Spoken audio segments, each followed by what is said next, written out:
només, i acabo, un tema de priorització de recursos. En general, la formació professional, crec que cal lideratge polític, apostar amb convicció per anar en el bon sentit i superar el conflicte.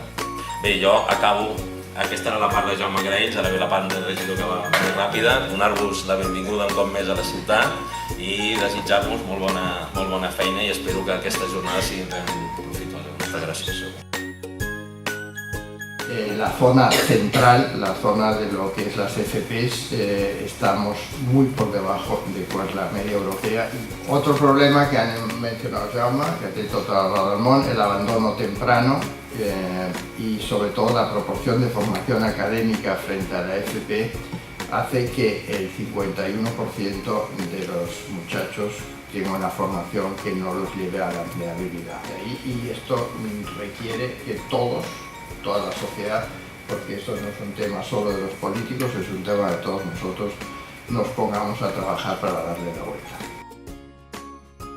No debemos olvidar que al ser el empleo un elemento vertebrador de la sociedad, los jóvenes que no consiguen el empleo se sienten desilusionados y se sienten un poco fuera del sistema. Y esto es lo peor que le puede pasar a una sociedad, es que la juventud, que al final es el futuro, se consideren que no forman parte de este sistema y o jueguen a la contra o simplemente pasen.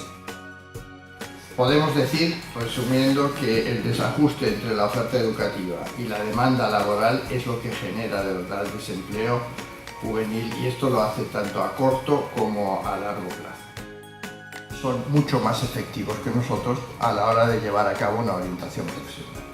¿Es que somos más tontos? No. Sin ninguna duda, no lo somos, pero hacemos las cosas peor, en este caso, por desgracia, sí.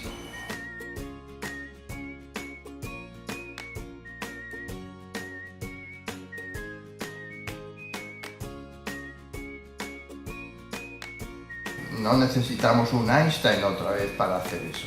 Es algo que es asequible, que está al alcance de nuestra mano, simplemente nos tenemos que poner a hacerlo. Gracias a todos por vuestra atención y sobre todo por ánimo, porque el camino es largo, pero es un camino de éxito.